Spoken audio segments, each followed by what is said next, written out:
ভূত নিয়ে কথা হচ্ছিল লন্ডন ক্লাবে বসে মেলভিল ওয়ার্ডের সাথে। কয়েক বছর আগে তার যে ভৌতিক অভিজ্ঞতা হয়েছিল সে কথাই তিনি সেদিন বলছিলেন।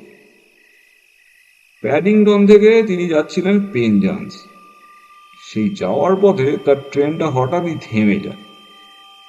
ট্রেন আর সামনে যেতে পারবে না, কারণ সামনের একটা ব্রিজ ভেঙে গেছে।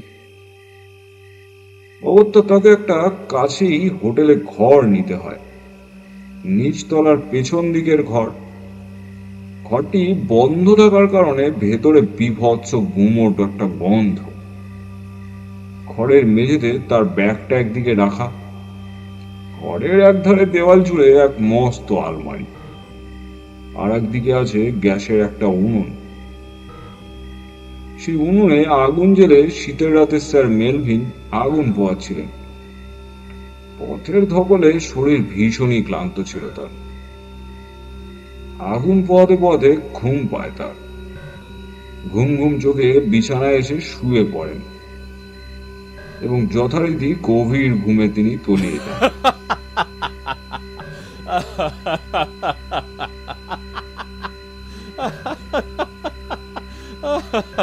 হঠাৎ মাঝরাতে অট্টহাসির একটা শব্দে তার ঘুম ভেঙে যায়।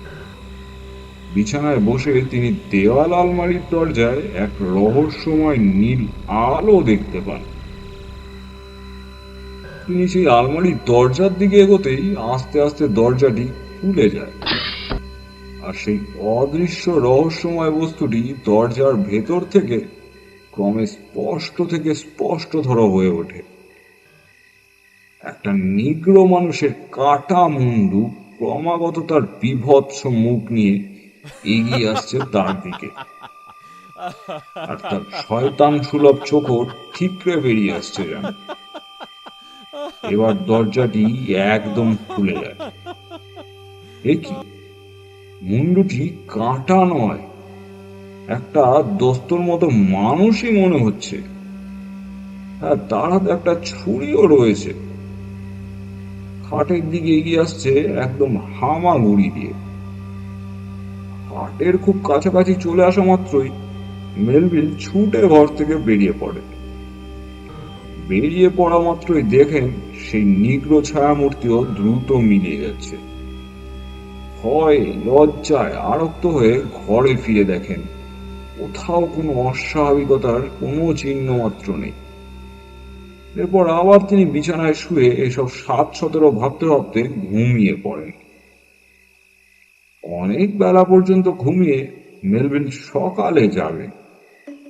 খবর পান রেল লাইন সারানোর কাজ এখনো চলছে।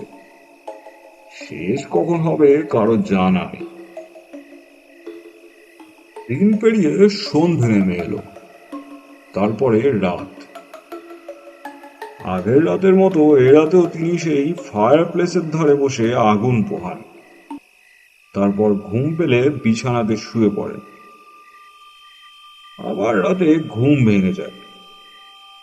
দেখেন তার পাশে শুয়ে আছে এক মৃতদেহ।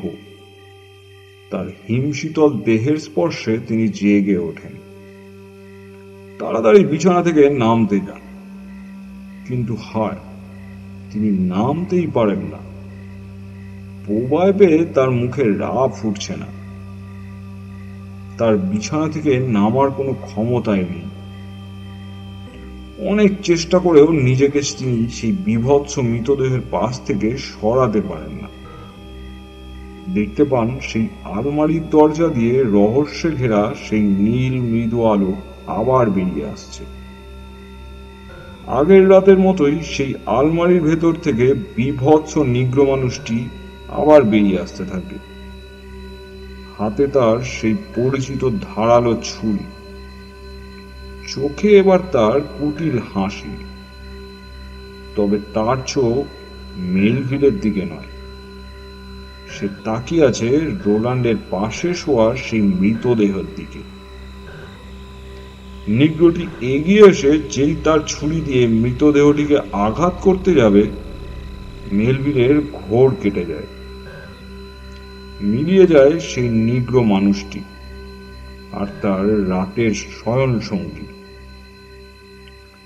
সাহেব দ্রুত ঘর থেকে বেরিয়ে আসেন, তবে এবার আর ঘরে না ফিরে কফি কর্নারে বসে বসে ভাবতে থাকেন ব্যাপারটা তার সাথে কি ঘটছে। এরপর মেলভিল হোটেলের মালিককে সব ঘটনা খুলে বলেন, আর তাকে সক্রোধে বকাবকিও করতে থাকেন। এরকম একটা ভুতুড়ে ঘর অত টাকায় ভাড়া দেওয়ার জন্য। হোটেলওয়ালা দোষ স্বীকার করে ক্ষমা চান তার ভুলের জন্য, আর এই রকম ভুতুড়ে ঘটনার পুনরাবৃত্তির কথাও স্বীকার করে। প্রায় 100 বছর আগে এই হোটেলটা ছিল কোনো এক বিপত্নিক ভদ্রলোক মিস্টার অ্যাসপার স্টিভেন্সের ব্যক্তিগত আবাস। ওয়েস্ট ইন্ডিজ থেকে ধনরত্ন নিয়ে এসে ভাগ্য ফিরিয়েছিল এই ভদ্রলোক। এই বাড়িতে এই নিঃসঙ্গ ভদ্রলোকের একমাত্র সাথী ছিল এক নিগ্রো চাকর। টম নামে সেই নিগ্রোকে সে ওয়েস্ট ইন্ডিজ থেকে সাথেই করে নিয়ে এসেছিল। মিস্টার স্টিভেন্স তার ধনরত্ন বোকামি করে বাড়িতেই রেখে দিয়েছিলেন। ফলে লোভের বশে টম একদিন স্টিভেন্সকে হত্যা করে ধনরত্ন নিয়ে পালিয়ে যায়। পুলিশ অনেক খোঁজাখুঁজি করেও তার পাত্তা পায়নি। সব শুনে স্যার মেলভিল বলেন যে এই দরজাটা একবার পরীক্ষা করে দেখা যাক। তাই করা হলো।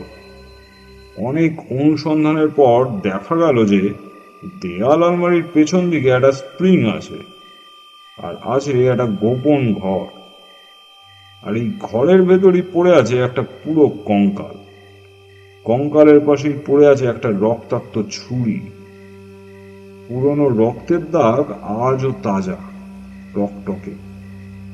আর কঙ্কালের পাশেই জমা হয়ে আছে ডাই হয়ে থাকা অনেক স্বর্ণ মুদ্রা, যা ওয়েস্ট ইন্ডিজে তখন চালু ছিল। এতদিন পর দেখে যা মনে হয়, নিগ্রো চাকরটি আলমারির ভেতরে ধনরত্নের সন্ধান পেয়ে প্রলুব্ধ হয়, আর লোভের বশে পড়ে গৃহস্বামীকে খুন করে আলমারির গোপন কক্ষে ঢুকে পড়ে, কিন্তু বের হওয়ার জন্য কোনো পথ খুঁজে পায় না। আটকে পড়ে দিনের পর দিন না খেয়ে দিয়ে অনাহারে সে মারা যায়।